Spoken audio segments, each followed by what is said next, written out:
ಮೊದಲನೇ ಬಜೆಟ್ನಲ್ಲಿ ಮೊದಲೇ ಬಜೆಟ್ ಮಂಡಿಸಿದಾಗ ಸರ್ ಎಷ್ಟು ದಿನ ಅಭ್ಯಾಸ ಮಾಡಿದ್ರಿ? ಈ 15ನೇ ಬಜೆಟ್ ಮಂಡನೆ ಮಾಡಬೇಕಾದ್ರೆ ಎಷ್ಟು ದಿನ ಅಭ್ಯಾಸ ಮಾಡಿದ್ರಿ ಸರ್? ಮೊದಲನೇ ಬಜೆಟ್ ಮಂಡಿಸಿದಾಗ ಒಂದು 3 ತಿಂಗಳು ಕಸರತ್ತು ನಡೆಸಿರ್ಬೇಕು. ಒಂದು ಫುಲ್ ಫೈನಾನ್ಷಿಯಲ್ ಕ್ವಾರ್ಟರ್. ಮೊದಲನೇ ಬಜೆಟ್ ತಿಮ್ಮಯ್ಯ ಅಂತ ಒಬ್ಬರು ಎಕನಾಮಿಸ್ಟ್ ಇದ್ರು. ತಿಮ್ಮಯ್ಯ, ಕರೆಕ್ಟ್. ತಿಮ್ಮಯ್ಯನವರು, ತಿಮ್ಮಯ್ಯ ಅಂತ ಗೊತ್ತು. ಕುಂಚಿಟಿಗ್ರವರು, ಅವರು ಎಕನಾಮಿಸ್ಟು. ಅವ್ರ ಜೊತೆ ಕೂತ್ಕೊಂಡು ಚರ್ಚೆ ಮಾಡಿ ಯಾಕಂದರೆ ನನಗೆ ಫೈನಾನ್ಸ್ ಡಿಪಾರ್ಟ್ಮೆಂಟ್ ಕೊಟ್ಬಿಟ್ಟವ್ರೆ. ನಾನು ಅಡ್ವೊಕೇಟ್ ಆದರೂ ಕೂಡ ಫೈನಾನ್ಸಸ್ ಬಗ್ಗೆ ಅಷ್ಟೊಂದು ನಾಲೆಡ್ಜ್ ಇರಲಿಲ್ಲ ನನಗೆ. ಸೊ ಅದು ಕೊಟ್ಟ ಮೇಲೆ ತಿಮ್ಮಯ್ಯನವ್ರ ಜೊತೆ ಚರ್ಚೆ ಮಾಡಿ ಆಮೇಲೆ ಮೊದಲನೇ ಬಜೆಟ್ ಮಾಡಿದ ಮೇಲೆ ನನಗೆ ಆತಂಕ ಇತ್ತು. ನಾನು ಏನಪ್ಪ ಇದು ಯಾಕಂತಂದರೆ ಈ ಲಂಕೇಶ್ ಪತ್ರಿಕೆ ಇದೆಯಲ್ಲ, ಅವನು ಒಂದು ಆರ್ಟಿಕಲ್ ಬರೆದುಬಿಟ್ಟಿದ್ದ.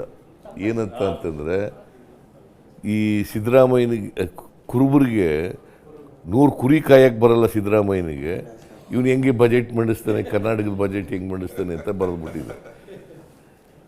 ತಮಾಷೆ ಇಲ್ಲ, ಇಟ್ಸ್ ಎ ಫ್ಯಾಕ್ಟ್. ಸೊ ಅದಕ್ಕೋಸ್ಕರ ತಿಮ್ಮಯ್ಯನ ನಾನು ಕರ್ಕೊಂಡು ಮನೆಗೆ ಅವನ ಜೊತೆಯಲ್ಲಿ ಚರ್ಚೆ ಮಾಡಿ ಇವೆಲ್ಲ ಮಾಡಿದ ಮೇಲೆ ನಾನು ಅದಕ್ಕೆ ಆಗ ಭಟ್ಟಾಚಾರ್ಯ ಅಂತ ಫೈನಾನ್ಸ್ ಸೆಕ್ರೆಟರಿ ಇದ್ದರು. ಭಟ್ಟಾಚಾರ್ಯ ಒಂದ್ಸತಿ ವೆಂಕಟಗಿರಿಗೌಡನ ಜೊತೆ ನಮ್ಮ ಮೀಟಿಂಗ್ ಮಾಡೋದಂತಲ್ಲ, ವೆಂಕಟಗಿರಿಗೌಡ ಜೊತೆ.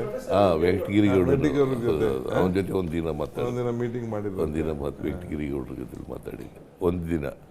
ಆಮೇಲೆ ಎಂಥದ್ದು ರೆಡ್ಡಿ ಅಂತ ಇದ್ರು, ಆಂಧ್ರದವರು.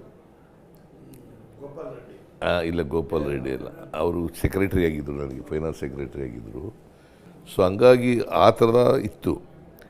ಯಾವಾಗ ಹಿಂದೂ ಪೇಪರ್ನಲ್ಲಿ ಎಡಿಟೋರಿಯಲಲ್ಲಿ ನನ್ನ ಬಜೆಟನ್ನು ಮೆಚ್ಕೊಂಡು ಬರೆದ್ರು, ಆಮೇಲೆ ಧೈರ್ಯ ಬಂದ್ಬಿಡ್ತು.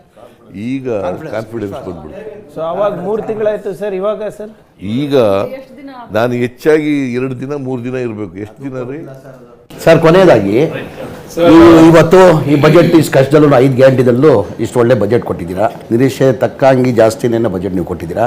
ಅಂದರೆ ಇದು ಕ್ರೆಡಿಟ್ ಮುಖ್ಯಮಂತ್ರಿಗಳಿಗೆ ಹೋಗ್ಬೇಕಾ ಇಲ್ಲ ಫೈನಾನ್ಸ್ ಡಿಪಾರ್ಟ್ಮೆಂಟ್ ಹೋಗ್ಬೇಕಂತ ನಿಮ್ಮಿಂದ ನಾವು ಕೇಳಕ್ಕೆ ಬಯಸ್ತೀವಿ. ಟೀಮ್ ವರ್ಕು ಇದು. ಅದೇ ಟೀಮ್ ವರ್ಕ್. ಎಲ್ರಿಗೂ ಗೌರವ ಸಲ್ಲಬೇಕಾಗ್ತದೆ, ಎಲ್ರಿಗೂ ಕ್ರೆಡಿಟ್ ಹೋಗ್ಬೇಕಾಗ್ತದೆ.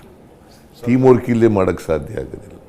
ಅಧಿಕಾರಿಗಳು, ಮಿನಿಸ್ಟ್ರು, ನಾವು ಅವರಿಗೆ ಸಲಹೆ ಸೂಚನೆಗಳು ಕೊಟ್ಟು ಗೈಡೆನ್ಸ್ ಕೊಡಬೇಕು, ಲೀಡರ್ಶಿಪ್ ಕೊಡಬೇಕು. ಆಗ ಮಾತ್ರ ಮಾಡೋಕ್ಕೆ ಸಾಧ್ಯ ಆಗ್ತದೆ.